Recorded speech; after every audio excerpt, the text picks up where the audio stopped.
Las falsas denuncias dañan a inocentes y debilitan la confianza en la justicia. Por eso, le damos voz a sus protagonistas. No están solos, somos miles. Acompáñanos cada jueves, de 19 a 20 horas, por Raman TV.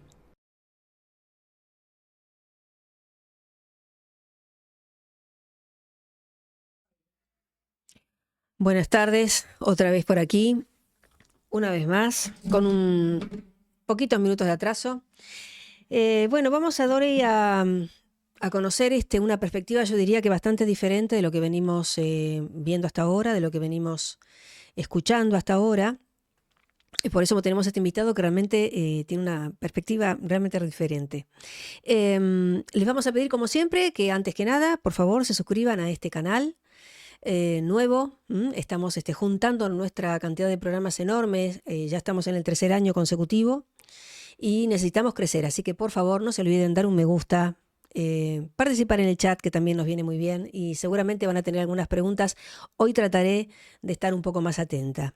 Hoy estoy solita, el doctor Brites no ha podido estar hoy, así que bueno, vamos a recibir a nuestro primer invitado, pero antes vamos a mirar un video que va a ser como introductorio de presentación del doctor Baudino. Ahí lo tenemos. Puedes ejercer una defensa penal con perspectiva de género. En primer lugar, no juzgues a la denunciante como botinera o trabajadora sexual.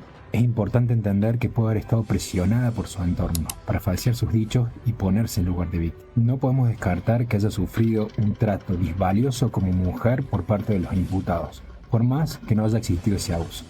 La estrategia es enfocarse directamente en la prueba, no solamente sobre la inexistencia del hecho denunciado, sino también sobre la influencia del entorno en la supuesta víctima. Entendamos algo, es un error ver la perspectiva de género solo desde la mirada acusatoria. También es un error ver una falsa denuncia como un golpe al feminismo. Es importante como sociedad y como individuos que dejemos de polarizar e ir a los extremos y mirarlo desde ese lugar como la única verdad. Cuando nos ponemos en ese lugar es inevitable señalar y atacar a quienes piensan diferente. Seamos parte del cambio que queremos ver en la justicia de nuestro país. Bien, esto ha servido nada más que como una introducción al doctor Baudino. Él reside en el interior del país, en la provincia de Córdoba, y estamos ya mismo tratando de comunicarnos para que nos dé su palabra. El doctor Baudino es abogado, es perito y es tecnólogo. Es además divulgador del uso de la inteligencia artificial en el estudio de casos criminales. La verdad es que tiene... Buenas tardes, ¿qué tal? ¿Cómo estás? Buenas tardes, ¿cómo están? ¿Todo bien? Muy bien, todo bien, todo bien.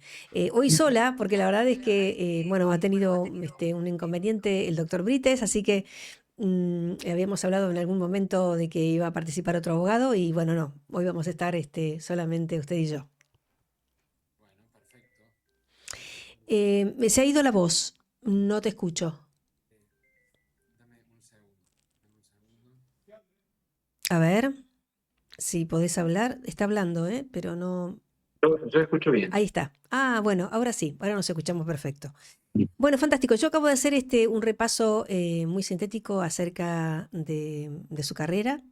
Dije que es abogado, que es perito en tecnólogo, en tecnología. Sí, en realidad soy perito calígrafo de título universitario y tengo diplomados en criminalística, en criminología y en todo tipo de actividades que estén vinculadas a la reconstrucción de casos criminales. Claro, También porque... tengo un doctorado.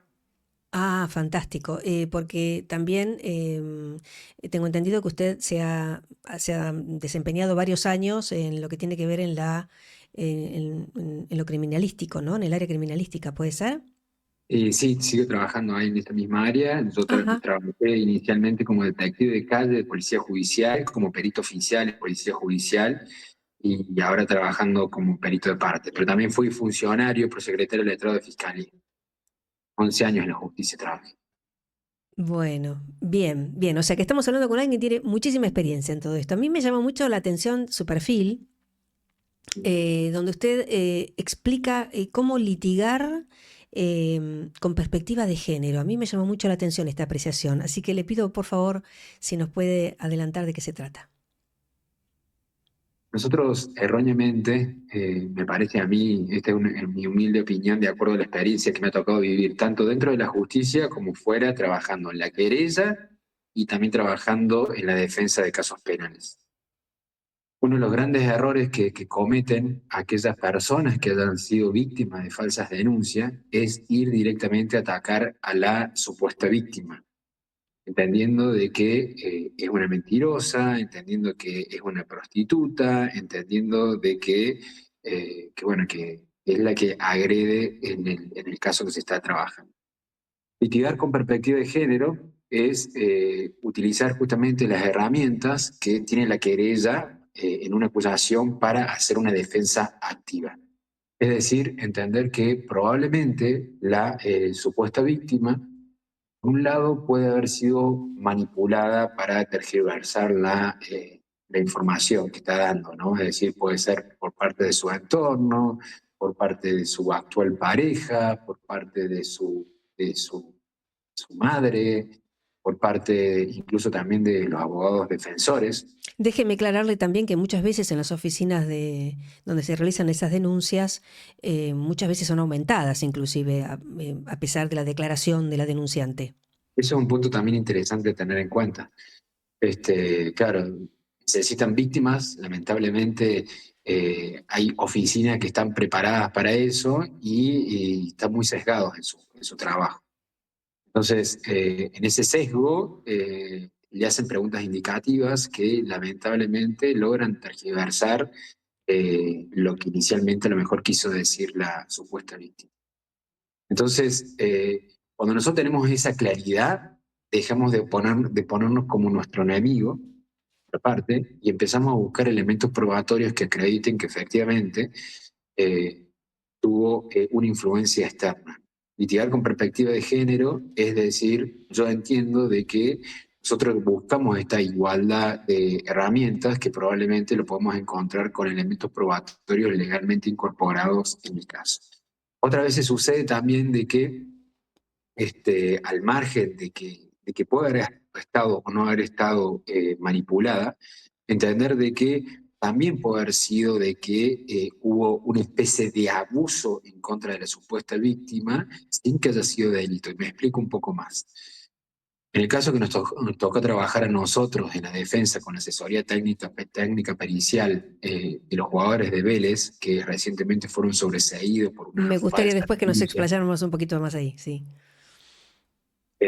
Bueno, la estrategia fue litigar con perspectiva de género, entender de que ella fue víctima también por la manipulación de su entorno para que falsee los dichos, víctima por parte de los abogados, que es una organización que utiliza este movimiento del feminismo, de la ideología de género para llevar adelante denuncias, y de hecho tiene una denuncia en su contra, le allanaron el estudio pericial a este estudio jurídico, y se pudo acreditar por mensajes que nosotros secuestramos en los celulares, que la abogada le decía que si esto, no digas aquello, elimina este mensaje, y realmente hubo una clara manipulación de los elementos probatorios. Entonces, la estrategia... Esto además, digo, tenemos que sumarle un elemento que no me parece menor y que es la implicancia de un diputado. Sí, sí, sí, exactamente, por supuesto. Después llegó a la imputación también de estas personas, ¿no? Uh-huh. Pero fíjate qué interesante esta parte. Cuando nosotros también visualizamos de que ella fue manipulada por el entorno y por lo tanto también es una víctima, ya los jueces que están analizando no están viendo dos partes enfrentadas. Están viendo que nosotros decimos, lamentablemente, ella eh, ha sido influenciada de esta forma y ha tenido que, por las expresiones que ha recibido, tergiversar esos dichos. Entonces, aparece la curiosidad de decir, a ver, ¿qué más tenés para decir sobre esto? ¿Qué argumento tenés? Y salimos de la posición de decir, ella es botinera, ella es prostituta y ella es mentirosa. Es decir, le abrimos las puertas al juez para trabajar en conjunto. La Fiscalía también, porque la Fiscalía empezó a tener, nos abrió las puertas muy fuertemente para que nosotros podamos incorporar distintas medidas probatorias y distintos puntos periciales de pruebas que nosotros fuimos solicitando. Pero otro punto interesante también es entender de que no podemos soslayar de que ella también fue violentada por ser mujer. Es decir, de repente los imputados, luego de tener un acto sexual con ella, le dijeron, ¿cuánto te debemos? O sea, entendieron de que ella estaba cobrando por el intercambio sexual. Y después le dejaron dinero como forma de pago, entre comillas. ¿Es una forma de violentar a ella en condición de mujer? Sí. ¿Es un delito? No. Pero fíjense la diferencia cuando nosotros estamos litigando con perspectiva de género diciendo, hay una falsa denuncia, no hay una sola culpable, hay un organismo por detrás. Incluso Sí. también parte, los imputados tienen culpa de haber tratado de esa manera, ¿no? Por los mensajes de texto hirientes que le escribieron a ella y todo lo demás. Entonces, de esa manera se nos abren las posibilidades para hacer medidas de investigación que difícilmente lo podríamos haber hecho en un caso de ponernos, niego los hechos, ella es una botinera, todo lo que dice es mentira. A ver si voy Difícilmente, entendiendo, doctor. Usted lo que dice es usar la palabra víctima y victimización a favor. no como un delito, ¿sí? Sino víctima por el entorno, víctima por los malos tratos que tuvo de los imputados. eh, Sacar la palabra víctima como el delito que se le atribuye a los imputados, sino víctima por ser parte de un sistema que lamentablemente se lo fue llevando hacia adelante. Entonces, de esta manera nosotros pudimos avanzar en una investigación que al final de cuentas tuvimos resultados positivos. Y la perspectiva de género incluye también en cómo vamos a hablar con los medios de prensa, ¿sí?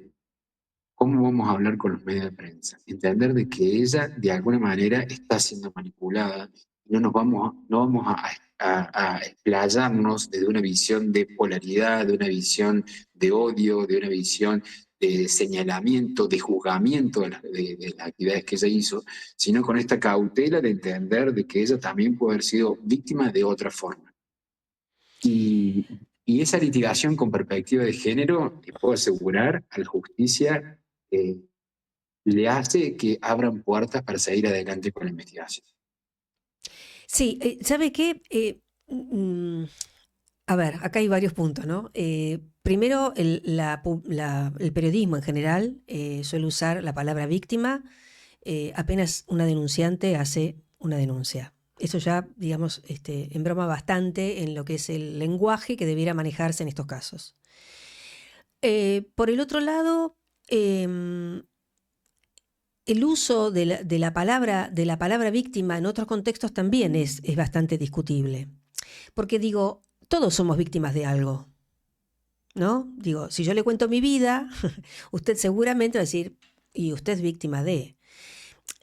Digo, me parece que estamos discutiendo esto con mucho respeto. Yo no soy abogada, No, pero se pero lo es que yo entiendo pregunto el desde punto. mi... La palabra víctima tiene un concepto legal, ¿no? Entonces, cuando nosotros decimos la palabra víctima, entendemos que existe un delito, que participó un supuesto autor y que se debe una pena reprochable con un mínimo y un máximo. Pero nosotros en el entorno que estamos hablando de la palabra víctima es Sí. sacándolo del ámbito legal. O sea, no vamos las recomendaciones que nosotros le hicimos al abogado, no es que utilice la palabra víctima cuando habla con los medios periodísticos, pero sí dejar en claro de que ella no es la botinera, no es la prostituta, no es la que está direccionando una investigación falsa, sino que hay un entorno que la está manipulando de alguna manera. Y sabe qué es lo peor de esto, me parece a mí, ¿no? Y la verdad es que no tengo novedades respecto a esto, quizás usted sepa más, pero hay abogados implicados, que fueron los abogados de la querella y están libres, sueltos. ¿Van a tener alguna consecuencia? Y ahora están en una etapa de investigación. Siempre va a depender de cómo vienen los avances de las pruebas, ¿no es cierto? Recuerdo Este, yo, y esto lo recuerdo al título, para que la gente que nos está viendo, que hasta el doctor Fernando Burlando está implicado en este caso. sí, yo no sé hasta qué punto estará implicado él. Yo no tengo el conocimiento. Mire, Yo tengo- hay algunas fotos que han circulado junto con el diputado y la abogada, que en este momento la verdad es que no recuerdo el nombre. Patricia Eh, Neme, ¿puede ser? exactamente, Ella es una de Neme. las que tiene la denuncia penal. Ujú. Eh, Sí, sí, sí, porque además, digamos, se dieron a conocer algunos WhatsApp, si mal no tengo entendido, porque la información la dimos justamente la semana pasada, ¿no? Hablamos un poco del tema desmenuzamos un poquitito el tema del caso de Vélez. Y allí saltaron, bueno, sus nombres, inclusive mostré fotos donde está el diputado, donde está Neme y donde está Burlando. Por eso digo, me encantaría también que esto también tuvieran algún tipo de juicio y sentencia consecuentemente. sí, en este momento estaba empezando la investigación que estuvo de alguna manera supeditada a la presentación de nulidad de la apertura de las comunicaciones de los registros telefónicos de los celulares secuestrados, que también estuvo vinculado a el sobreseimiento reciente, la sentencia de público conocimiento. Pero a partir de ahí bueno, se está llevando esa investigación. Que bueno, yo no estoy muy al tanto porque no soy parte de esa investigación, pero se verá hasta dónde puede avanzar la justicia. Ujú. Bueno, esperemos que para bien, porque la justicia es para todos. Eh, Exactamente, tal cual. totalmente. Doctor, además usted propone el trabajo con la inteligencia artificial y yo recuerdo y además estaba viendo algunos posteos suyos donde también hubo un abogado, si mal no recuerdo, un abogado que fue, em, no sé cómo explicarle, a ver, no recuerdo exactamente el término, pero algo así como suspendido en sus funciones o algo por el estilo porque había utilizado la inteligencia artificial. Evidentemente ahí no funcionó bien, pero usted sí promueve el uso de la inteligencia artificial en el derecho. A ver cómo podemos desarrollar eso. Yo lo promuevo de una manera responsable, de una manera estratégica Ujú, y de una manera ética. Tanto en la investigación criminal de la acusación como en la defensa.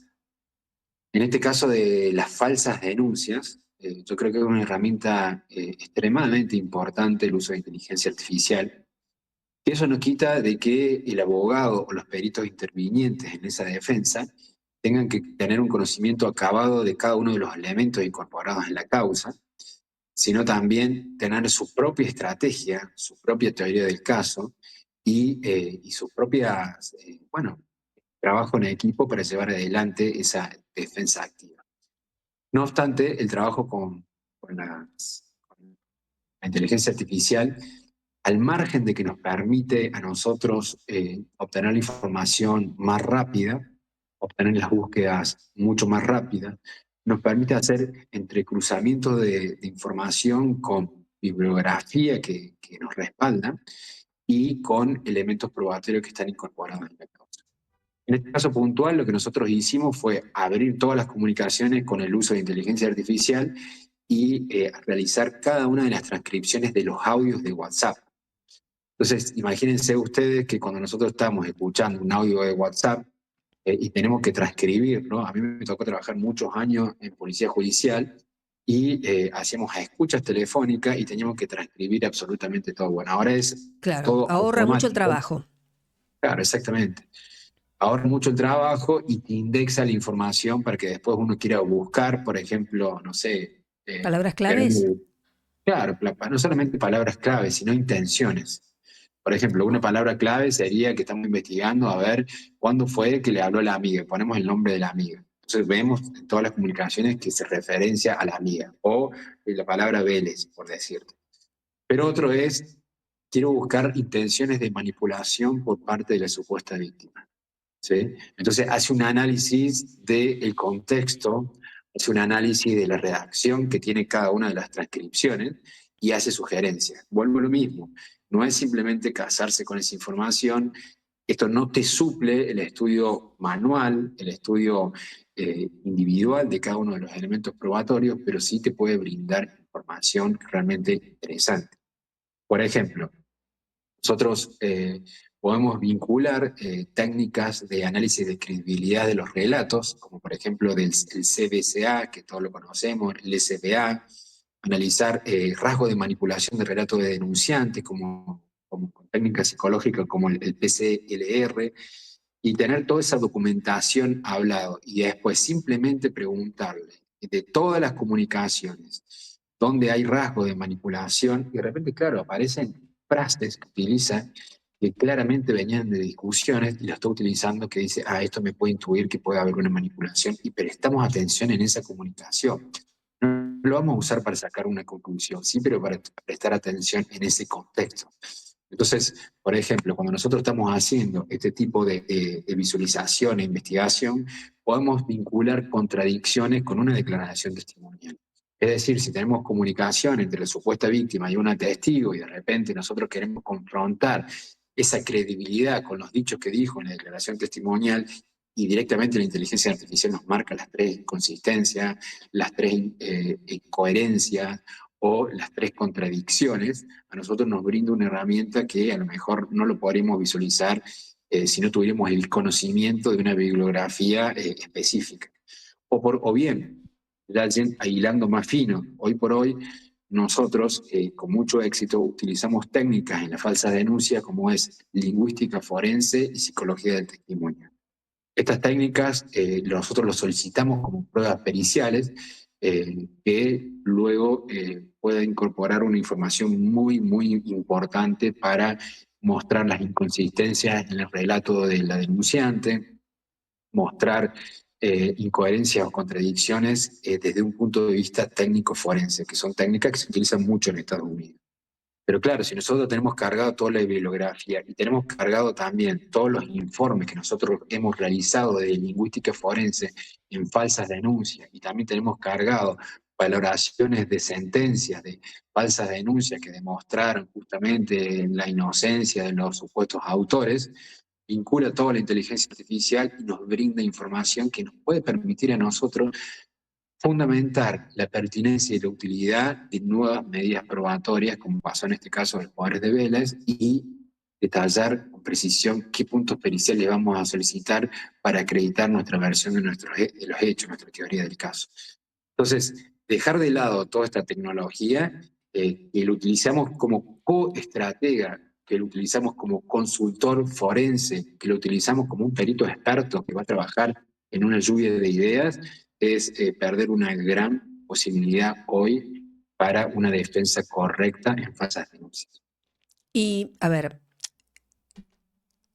soy muy básica para lo que es la inteligencia artificial, pero tengo entendido que la inteligencia artificial funciona a partir de todo el caudal de información que tiene. Y no podemos dejar de lado que todos tenemos un gran historial en esto, digo, ¿no? Escrito ya en Internet y que ya nada nos salva de que alguien lo pueda poseer. Me pregunto, y me preguntaban por allí también, ¿cómo se lleva la inteligencia artificial con la perspectiva de género? No, se lleva espectacular la inteligencia artificial con la perspectiva de género.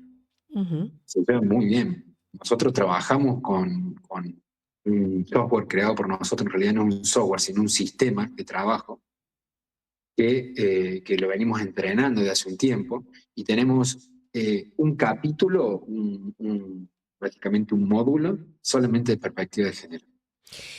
Entonces, en ese módulo nosotros nos permite no solamente dar recomendaciones de cómo litigar con perspectiva de género en base a toda la bibliografía. Nosotros en la empresa en la cual yo soy CEO, que se llama Reconstrucción Forense Especializada, hemos hecho muchos foros de perspectiva de género, muchos foros con los número uno sobre perspectiva de género. Entonces, tenemos no solamente la bibliografía, sino las preguntas que yo voy a estar haciéndole a Diana Magia, a Rita Segato, con una visión desde la defensa, con una visión desde la igualdad de armas y cuando nosotros ahondamos en la perspectiva de género, es muy alejado de lo que nosotros vemos con la ideología de género. Ahí Muy está. Esto alejado. es una pregunta que se venía. Así que si desarrollamos ese punto me encantaría, porque de verdad, en general, a uno le dicen perspectiva de género y es como que, ¿no? Y eso que jugaría a mi favor por ser mujer. Sin embargo, no me parece justo, no me parece igualitario, no me define, digo, así que escucho cuál es su visión acerca de la perspectiva de género. Y básicamente es el trato diferenciado en determinadas circunstancias. Cuando nosotros tratamos de una manera disvaliosa a la mujer por la condición de ser mujer, estamos yendo justamente en contra de la perspectiva de género. La ideología de género va a poner a la mujer por encima del varón, ¿sí? Que está muy alejado de buscar esa igualdad de condiciones que busca esta perspectiva de género. Cuando nosotros utilizamos en este módulo de la inteligencia artificial y documentamos todo el conocimiento que hay en estudios serios de perspectiva de género, pues nos brinda información para cómo preguntar, saber cuando hay preguntas que están fuera de eje, nos permite hacer un contrainterrogatorio con perspectiva de género. Vuelvo a lo mismo. Si nosotros queremos hacer una defensa luchando, señalando a los otros como los malos, señalándonos nosotros como las víctimas, o sea, del victimismo, no vamos a ver las grandes posibilidades que tenemos para la defensa. Cerramos todas las puertas para trabajar en equipo.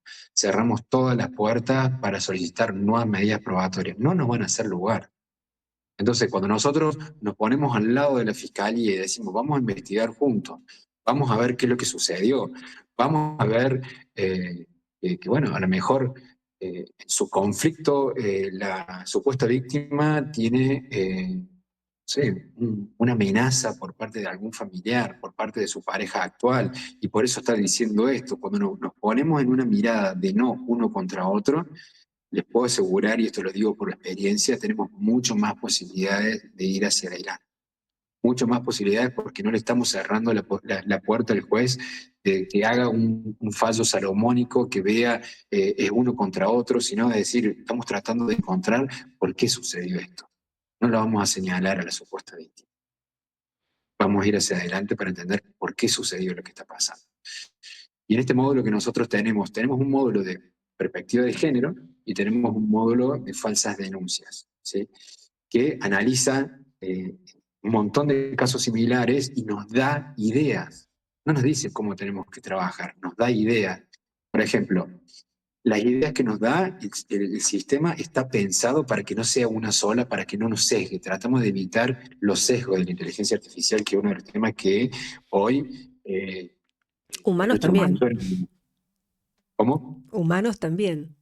Nosotros Sí, siempre estamos sesgados, claro. pero tratamos de observar esos sesgos, ¿sí? Es decir, yo como perito de parte, yo soy parcial porque estoy defendiendo los intereses de la parte que me contrata, pero si yo pierdo mi objetividad o quedo sesgado por lo que me está diciendo mi parte, no voy a hacer bien mi trabajo.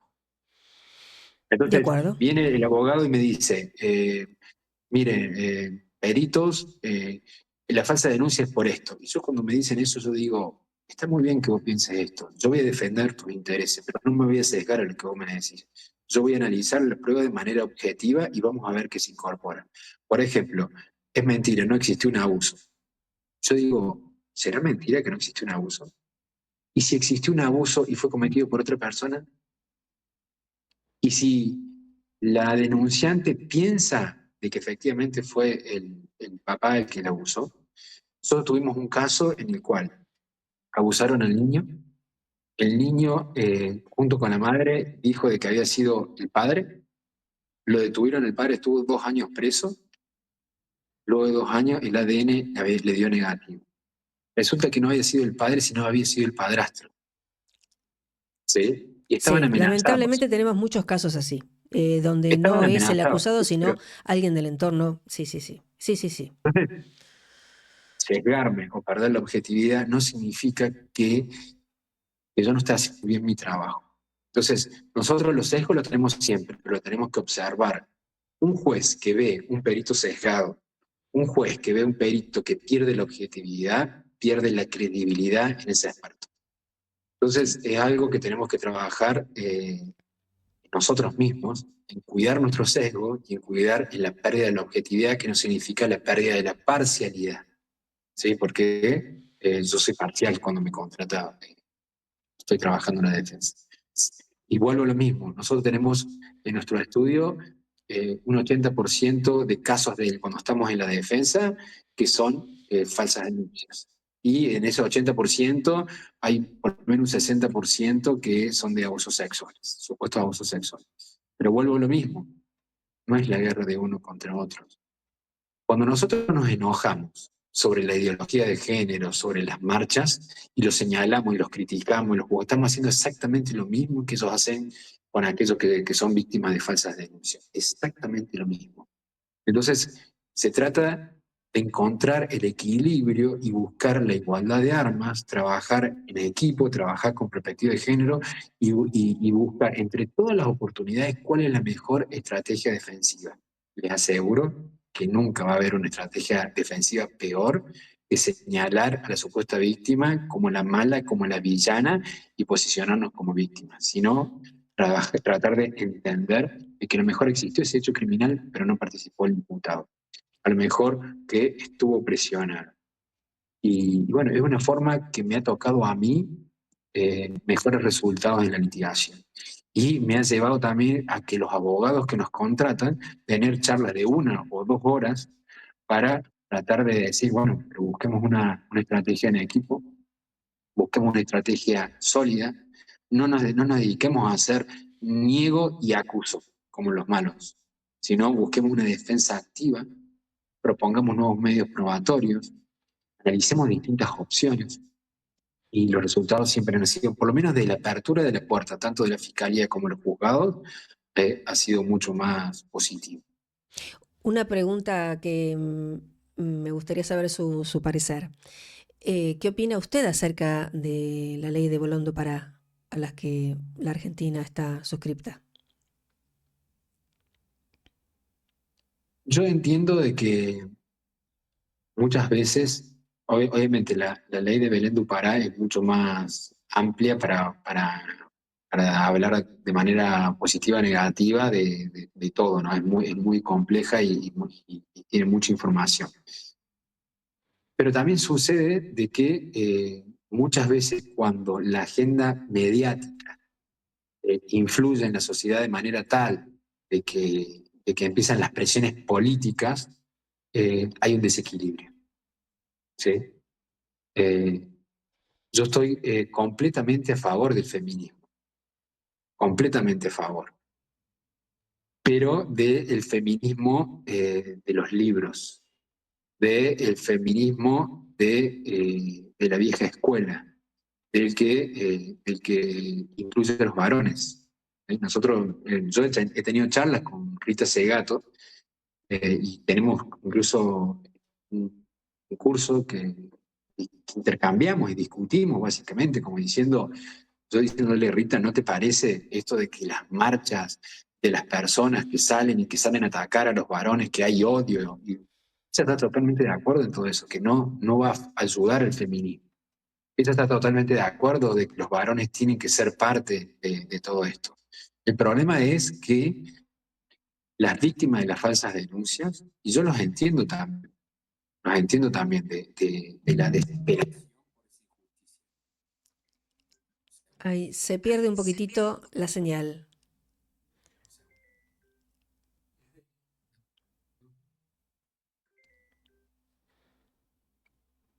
Justo me estaba...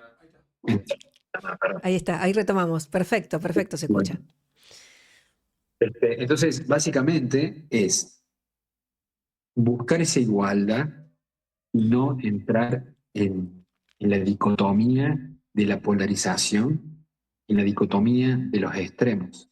Cuando uno va a un extremo, se logró algo. ¿Sí?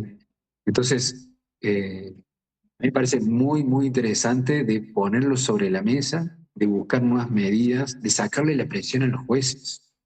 Porque vuelvo a lo mismo.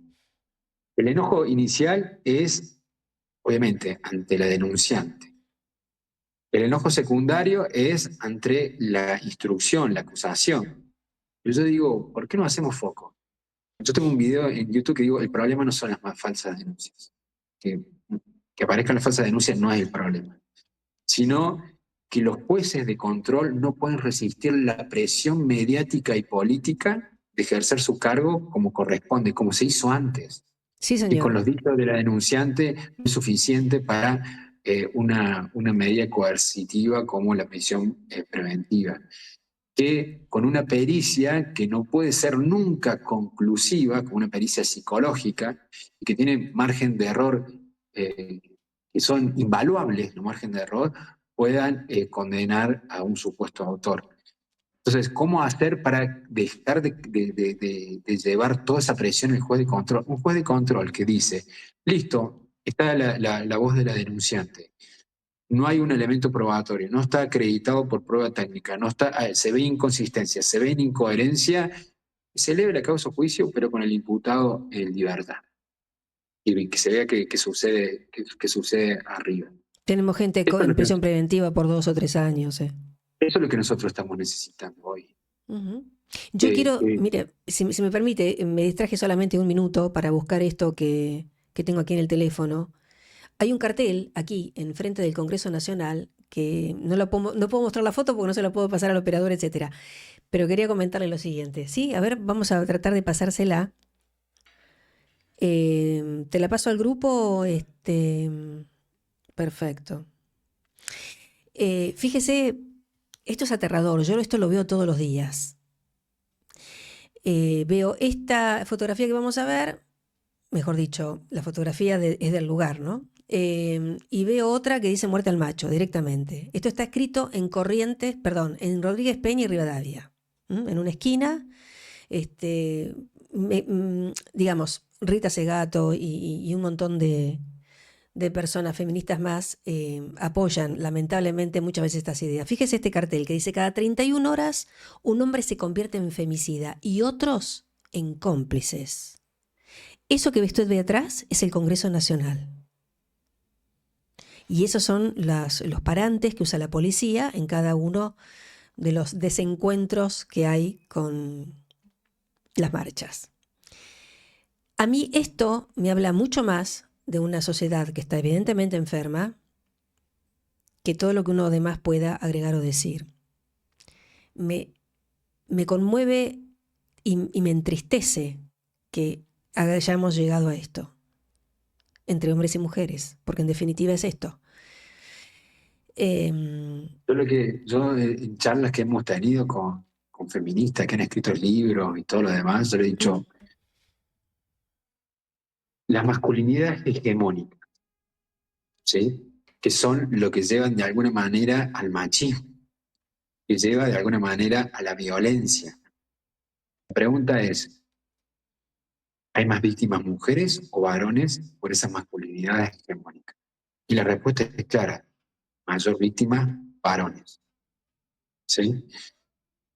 El punto principal que yo visualizo acá es que hay que tratar de tener una educación radical y no es señalar a aquella persona, porque claro, esa mujer que escribió Muerte al Macho y que de repente logró por su odio, porque probablemente fue abusada, probablemente asesinaron a su hermana, probablemente tuvo 3 o 4 parejas que la han violentado.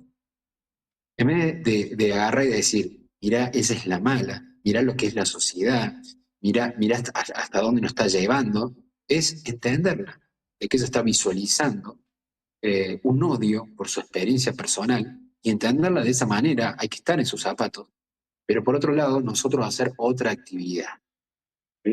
Es decir, una actividad de educación, una actividad de visualización, pero no en la misma posición de ellas, ¿sí?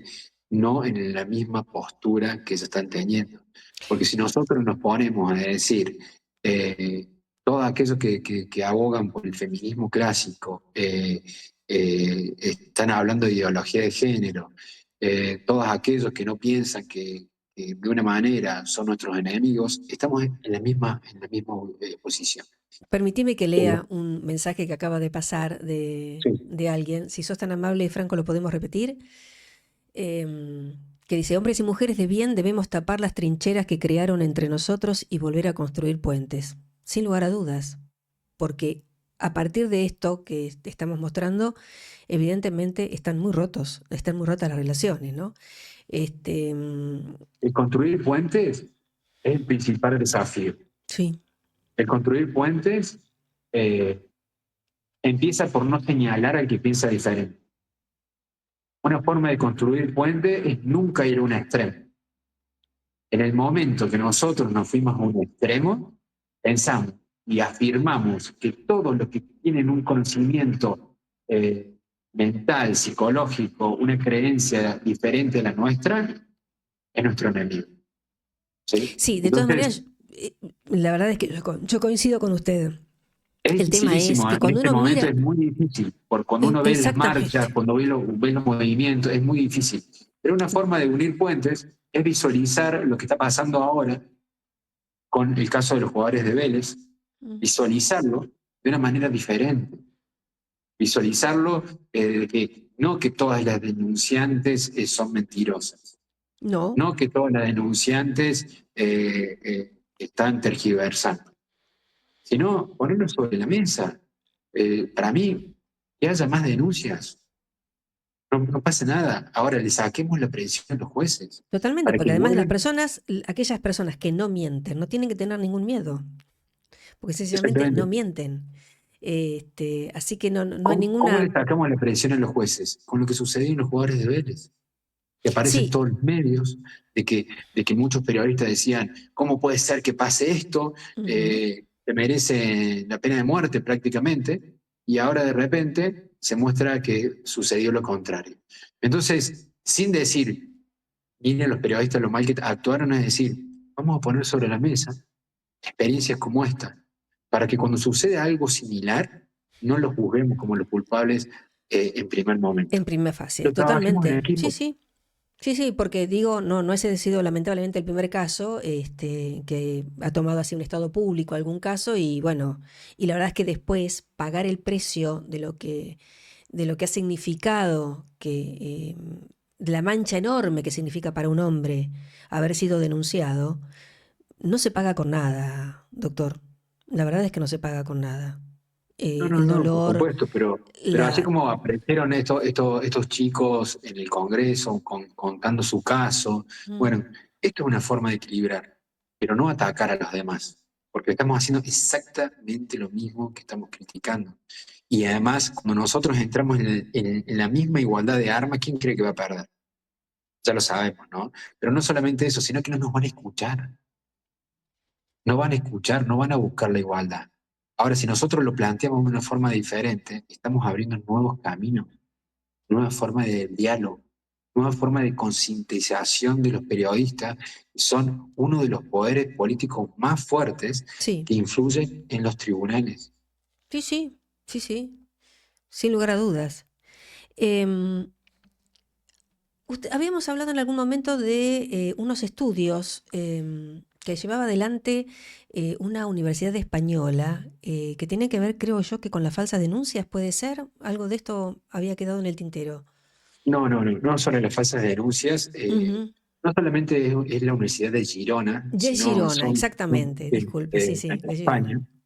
Ellos se han especializado en un máster de razonamiento probatorio en analizar y cuestionar la cientificidad de técnicas periciales.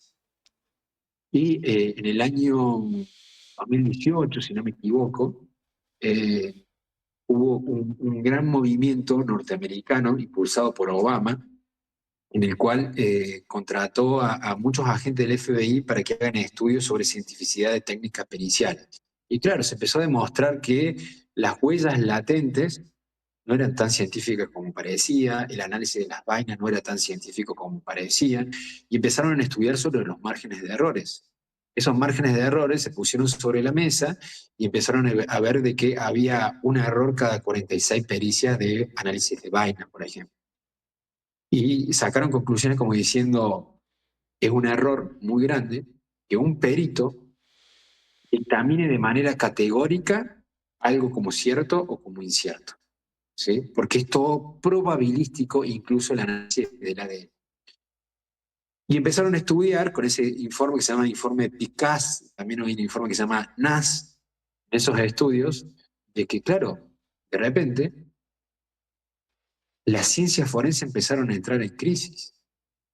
Los peritos, yo como cuando estudiaba como para perito en el año 1999, ahora voy a cumplir 26 años como perito, mis profesores me decían, vos tenés que concluir de forma categórica. Bueno, hoy ya está, no está más discutido esto, no se puede concluir de forma categórica. Claro. Entonces, los abogados defensores, cuando ven un perito psicólogo que está diciendo de forma categórica un perfil del supuesto autor, no se puede valorar. Ujú. O sea, ni siquiera se puede incorporar en el debate oral una pericia de esas técnicas. Entonces, lo que nosotros tenemos que hacer es aprender a atacar esa prueba, ¿sí? Aprender a atacar la falta de fiabilidad de la técnica utilizada y el error eh, que puede ser muy perjudicial de hablar de manera categórica en una conclusión pericial, más aún en pruebas que son netamente subjetivas como la experiencia psicológica, que son la estrella de los supuestos abusos sexuales. Entonces, nosotros utilizamos, obviamente también impulsado por técnicas de inteligencia artificial, pero con un conocimiento acabado nuestro sobre la temática, investigaciones que hizo la Universidad de Girona, la Universidad de Stanford, la Universidad de Berkeley, sobre falta de fiabilidad de métodos, sobre margen de errores, sobre la necesidad de aprobación de comunidad científica, sobre la imposibilidad de utilizar técnicas como test de Rorschach, como autopsia psicológica en violencia de género, porque no están avaladas por la comunidad científica y no se tiene que discutir con un perito de parte. No se puede incorporar en el proceso penal y ahí hay que cerrarse. Entonces, estas técnicas de discusión, muchas veces los abogados particulares, o sea, abogados defensores, sin el trabajo en equipo con especialistas, no lo pueden ver. Y más ¿Sabe? cuando hacen simplemente estas defensas que se dedican a negar los dichos o hacen declarar al imputado negando los dichos y realmente es muy complicado poder luego repuntar cuando uno tiene que tener otro tipo de estrategia en el cuestionamiento del método y de la técnica.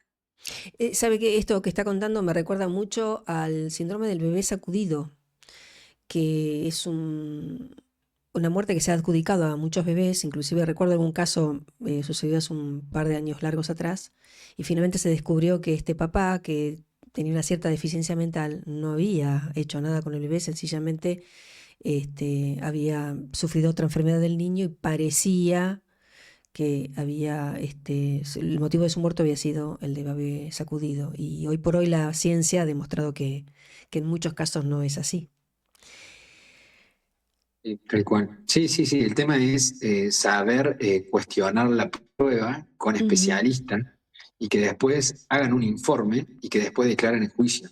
Nosotros, ahora por ejemplo, estamos en un caso en el cual están acusando falsamente a una pareja de haber asesinado a una vecina y se están basando por las huellas de la mordedura. Algo que el informe PICAS ya demostró de que los márgenes de errores son del 50%.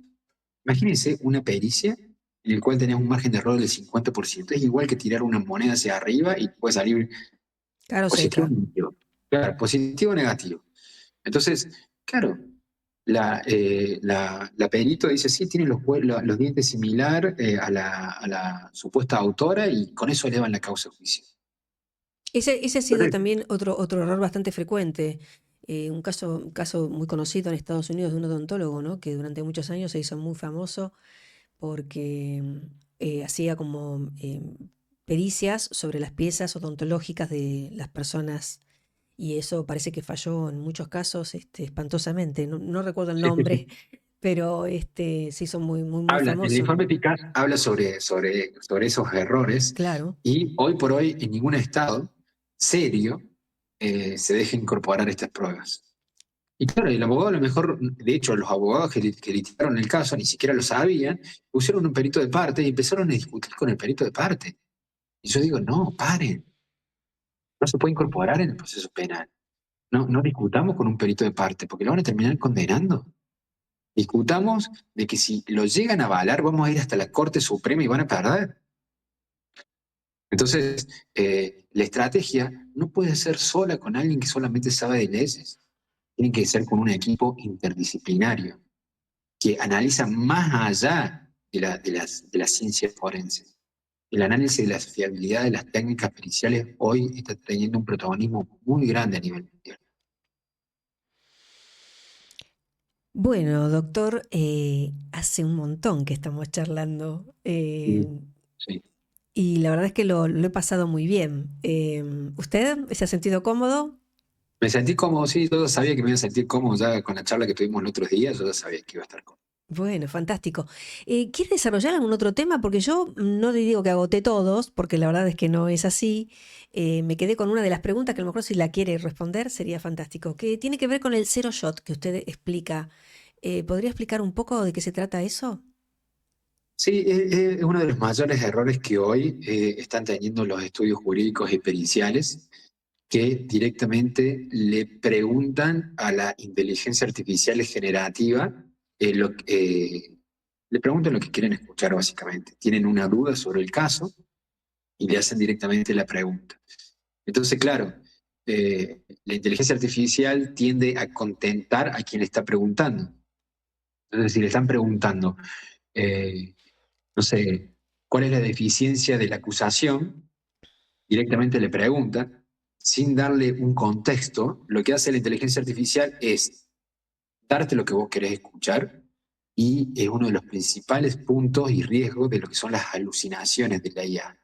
Las alucinaciones significa que la inteligencia artificial, con tal de dar una respuesta, empieza a buscar información de opiniones que encuentra en la web, de lo que leyó de un artículo o de una nota periodística o de un video de YouTube y te saca la información más adecuada conociéndote para lo que vos estás buscando. Entonces, claro, la gente dice, wow, mirá lo que es esta respuesta, esto va a ser lo que yo voy a incorporar en este escrito, esto va a ser mi estrategia defensiva. Zero shoot significa, le pregunto directamente a la inteligencia artificial lo que yo quiero escuchar.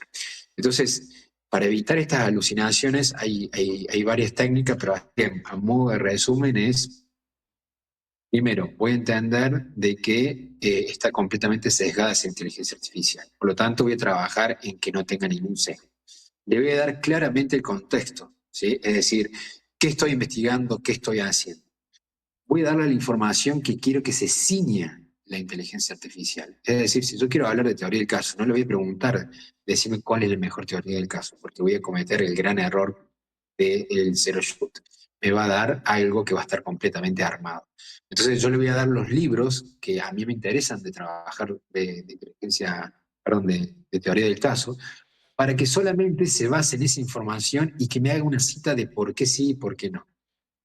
Entonces voy reduciendo de alguna manera los márgenes de alucinación que puede tener la inteligencia artificial y los errores también, pero sobre todo las cosas empiezo a trabajar con una técnica que me da seguridad y que me permite a mí no enemistarme rápidamente con la inteligencia artificial. ¿Cuántas veces nosotros vemos, y ya lo hemos visto en las notas periodísticas, no solamente en Argentina, sino incluso en Estados Unidos, en el cual la inteligencia artificial te da una jurisprudencia que no existe?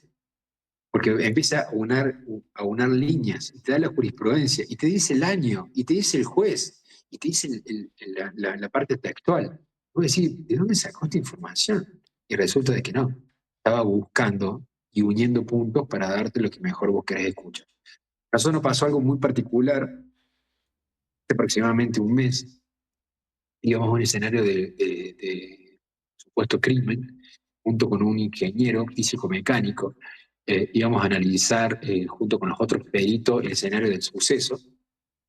Y, y bueno, y empezamos a contarle el auto a Gemini, le empiezo a contar, bueno, estoy acá con el perito, con el ingeniero, estamos investigando este caso, el hecho que estamos investigando era para contarle un poco de qué se trataba la inteligencia artificial. Para él era todo nuevo.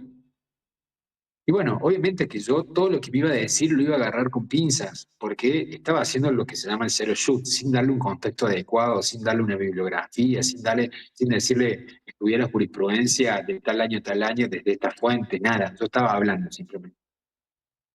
Bueno, y de repente me dice, qué interesante, y empezó a decir cosas interesantes que el perito se quedó asombrado.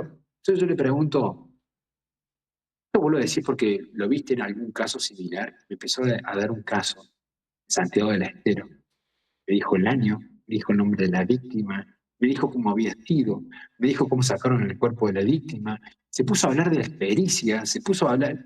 Nosotros quedamos alucinados y yo quedé como en un estado de shock porque había buscado yo información y no había encontrado. Y ahora me estaba diciendo toda esa información.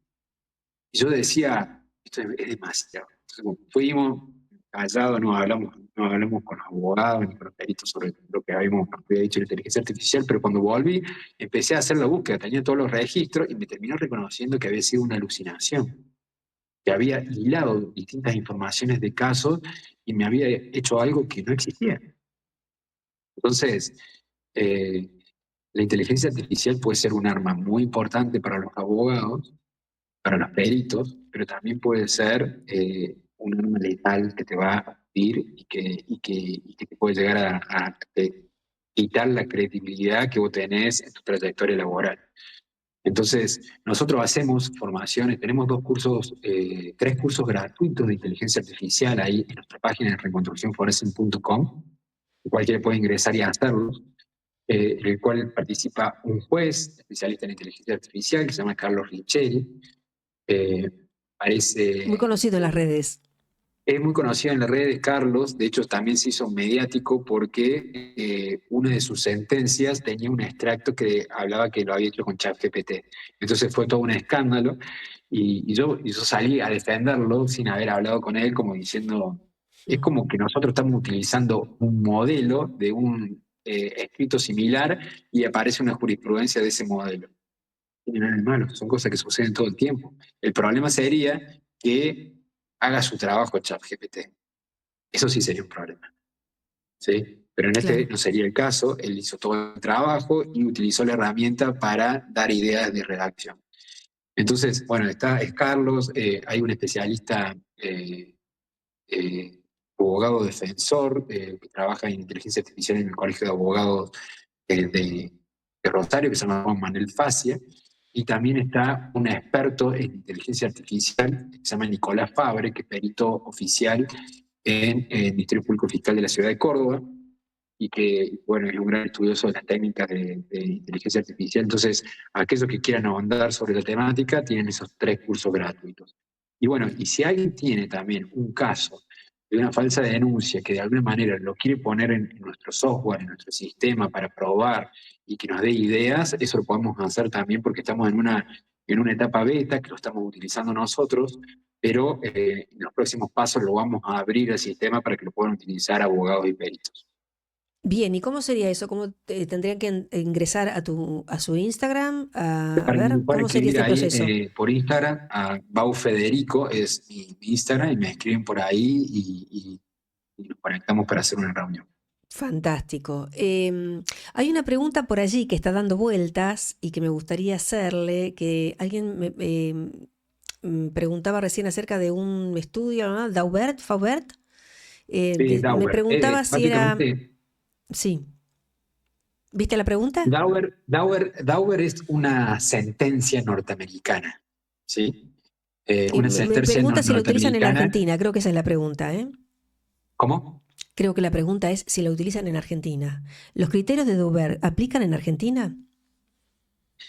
Mira, los criterios de Dauber se utilizan como referencia en Argentina, no obligan a los jueces a aplicarlo, pero por ejemplo, en países como Colombia, lo han incorporado directamente en los códigos procesales para incorporar prueba científica, que básicamente dice que para que una técnica pericial nueva, entre comillas, pueda incorporarse en el proceso penal, tiene que tener un estudio de pares, es decir, de peritos que le han puesto en debate, tiene que estar publicada, que incluso también puede ser en una exposición en un congreso, tiene que hablar sobre los márgenes de errores y tiene que poder ser refutada, por supuesto, como todo conocimiento científico.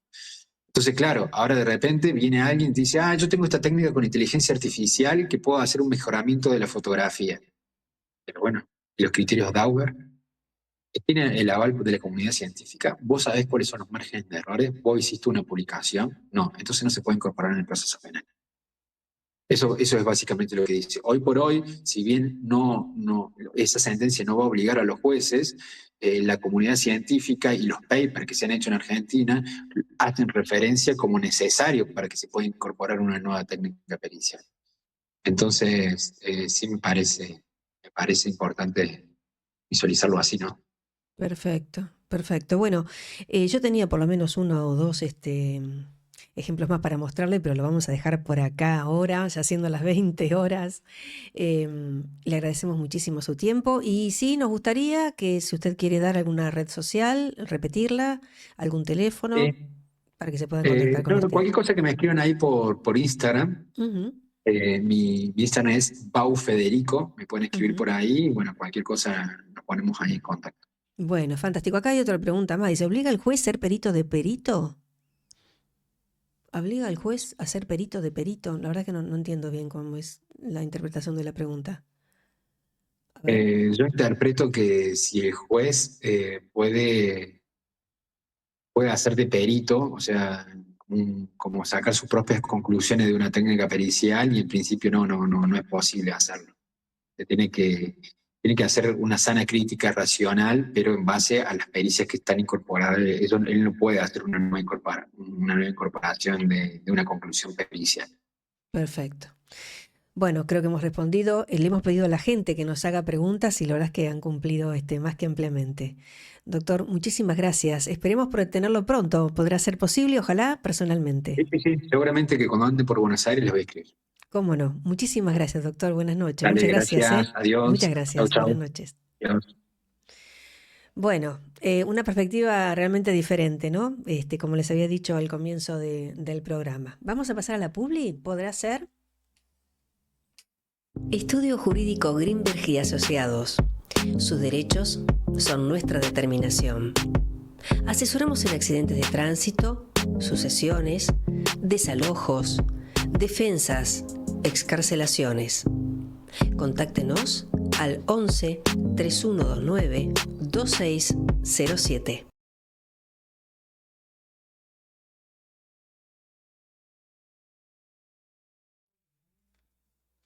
Bien, vamos a recordar este caso especialmente porque justamente el 16 de junio, o sea, hace 2 días, se cumplía una nueva fecha en que Andrea Vázquez, ex esposa en el caso Gisoni, tenía que concurrir, y estimo que concurrió, porque no tengo ninguna novedad, ninguna noticia, y por eso me llamó mucho la atención. Tenía que concurrir, digo yo, seguramente al Tribunal Oral en lo Criminal número 3 de Lomas de Zamora, porque allí se le está iniciando un juicio.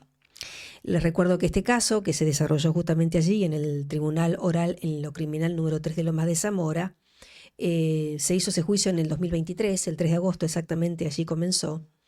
Ella se dirigía al Poder Judicial como el núcleo más duro y rancio del patriarcado y está enquistado en el Poder Judicial. Les recuerdo que aquí la tenemos, a Andrea Vázquez, hizo 40 denuncias, que luego al tener y al finalizar este juicio, ustedes saben que Pablo Gisoni resultó absuelto y ya inapelable, porque en segunda instancia también así lo fue. A pesar de que en el medio pasó 3 años muy complicados, algunos internados en un psiquiátrico, otros en la cárcel, y 10 años de separación de sus hijos, quienes finalmente, como recordaba recién el doctor Baudino, se presentaron a dar su testimonio en el Congreso Nacional. Bueno, a mí me gustaría mucho saber cómo va a terminar todo esto, donde están implicadas fundamentalmente Andrea Vázquez.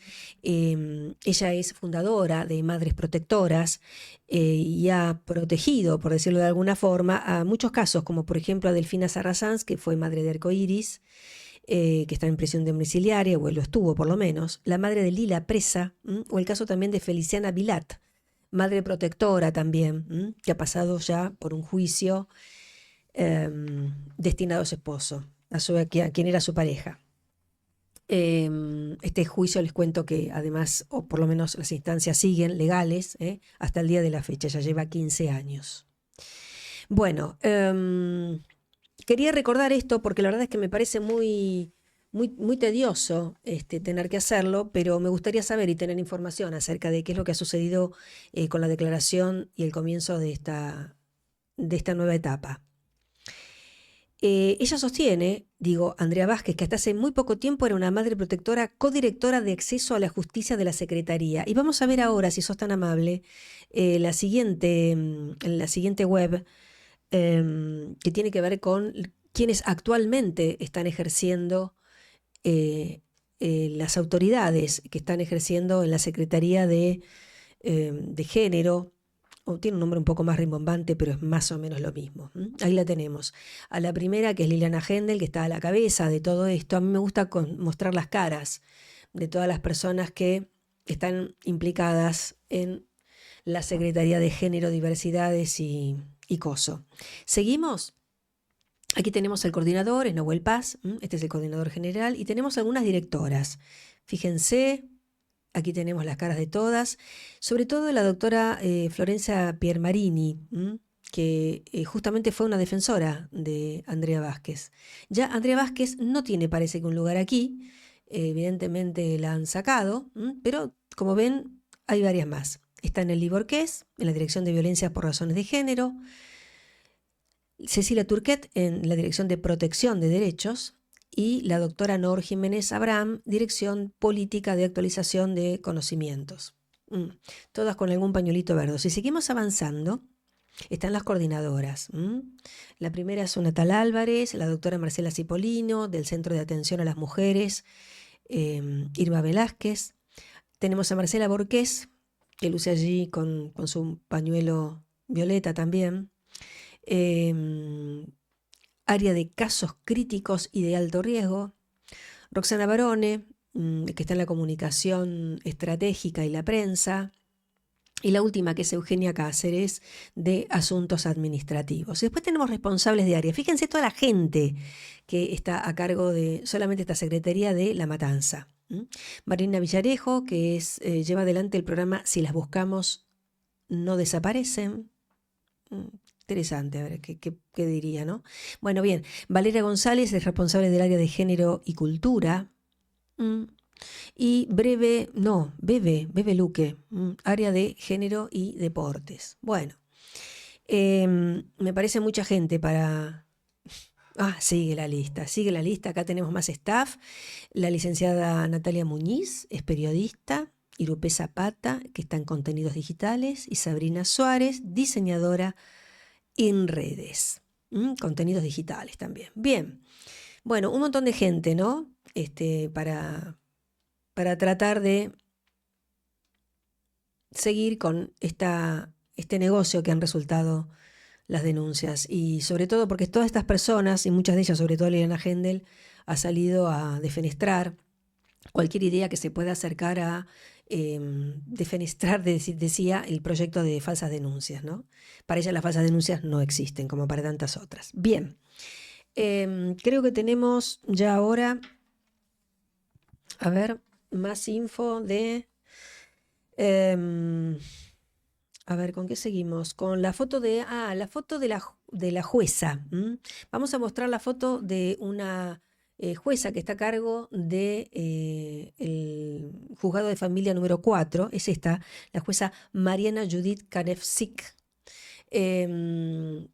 Les explico, en la última ocasión, y inclusive en su programa de todos los domingos, La doctora Fátima Silva está pidiendo que las personas que tengan algún caso en este juzgado le escriban. Así que vamos a ver el siguiente flyer, donde ponemos la dirección de Fátima, donde usted le puede escribir al estudio fsilva@gmail.com o directamente conectarla a través de su Instagram, que es @fatimasilva.abogada. Si tenés un caso en el juzgado de familia número 4 de Capital de Cava, escribí a estudiofsilva@gmail.com o en @fatimasilva.abogada. Muy bien, muchas gracias. Pasamos al siguiente. Bueno, el próximo 23 de junio tenemos una convocatoria muy especial, que esto va a realizarse frente al Congreso Nacional a las 15 horas, es un martes, de niñez protegida. Estas son, es la última convocatoria próxima, entonces decimos el próximo martes, frente al Congreso de la Nación Argentina, porque juntos hacemos más fuerza. También recuerdo, y no tenemos el flyer, pero bueno, mañana también a partir de las 11 horas en La Valle, el 1200, allí suele también reunirse algunas agrupaciones.